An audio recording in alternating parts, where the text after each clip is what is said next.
حضرت موسیٰ علیہ السلام کوئی گھمنڈی نہیں تھے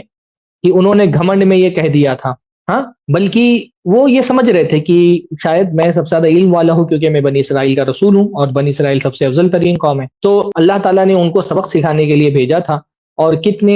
یعنی ایک طالب علم سے پتا چلے طالب علم کو جو ہے نا وہ کیسا رویہ رکھنا چاہیے اپنے استاذ کے ساتھ میں۔ حضرت موسیٰ وہاں طالب علم بن کر کے گئے ہیں تو کتنی ملاطفت والے اور نرمی کے انداز میں اور کتنا ہمبل ہو کر کے کہہ رہے ہیں حل اتبعک، کیا میں آپ کے ساتھ چلوں؟ کس کے لیے چلوں؟ الا ان تعلمنی، تاکہ آپ مجھے سکھائیں، مما علمت رشدا، وہ علم جو ہدایت کا آپ کو دیا گیا ہے، رشد و ہدایت کا جو علم آپ کو دیا گیا ہے وہ آپ مجھے بھی سکھائیں۔ تو اس سے حضرت موسیٰ کا ادب پتہ چلتا ہے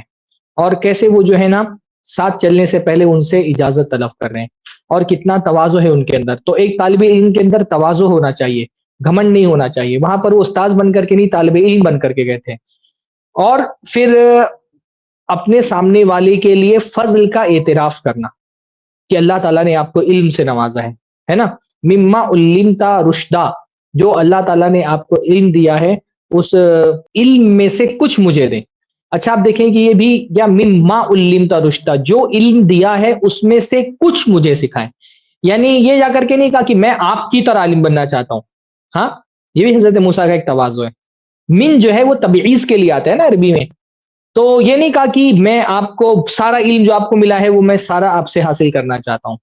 بلکہ کہا کہ جو آپ کے پاس علم ہے اس کا کچھ حصہ مجھے چاہیے، مما، تھوڑا سا حصہ، من جو ہے وہ تبعیض کے لیے عربی میں آتا ہے، تو جو آپ کو دیا گیا ہے اس میں سے تھوڑا سا علم مجھے بھی چاہیے۔ اس سے ایک بات تو یہ پتہ چلتی ہے کہ طالب علم کے اندر، جو طالب علم سچا طالب علم ہے، اس کے اندر تواضع ہونا چاہیے، ہمبلنس ہونا چاہیے، ہیوملٹی ہونی چاہیے اس کے اندر۔ اور یہ بھی پتہ چلا ہے کہ اپنے آپ کو اپنے استاذ کے سامنے بڑا نہیں ظاہر کرنا چاہیے۔ اور پھر اس کے بعد اس آیت سے ہم کو یہ بھی پتہ چلتا ہے نا کہ جو سمجھدار لوگ ہوتے ہیں وہ صاحب فضیلت کا فضل جو ہے نا وہ قبول کرتے ہیں، تسلیم کرتے ہیں، فضیلت والوں کو فضیلت کا اعتراف کرتے ہیں۔ یہ آج کے ہمارے دور میں ایک بہت بڑی کمی ہے کہ ہمارے دور میں بہت سارے لوگ اہل علم میں سے بھی کسی صاحب فضیلت کی فضیلت کو تسلیم کرنا تو دور کی بات ہے، صاحب فضیلت کی تعریف بھی نہیں برداشت کر پاتے ہیں۔ بھائی حضرت خضر کے پاس علم تھا اور حضرت موسیٰ علیہ السلام کو اللہ تعالیٰ نے بتایا تھا، تو انہوں نے مانا کہ آپ کو علم دیا گیا ہے، آپ ایک صاحب علم شخصیت ہیں، آپ صاحب فضیلت شخصیت ہیں۔ سمجھدار آدمی جو صاحب فضیلت ہوتا ہے نا اس کی فضیلت کا اعتراف کرتا ہے، مما علمت رشدا، آپ کو اللہ تعالیٰ نے علم دیا ہے۔ ہمارے یہاں یہ ہوتا ہے کہ ایک عالم دوسرے عالم کی، ایک طالب علم دوسرے طالب علم کی تعریف کرنا، اس کے فضل کو تسلیم کرنا، اس کا اعتراف کرنا تو بہت دور کی بات ہے۔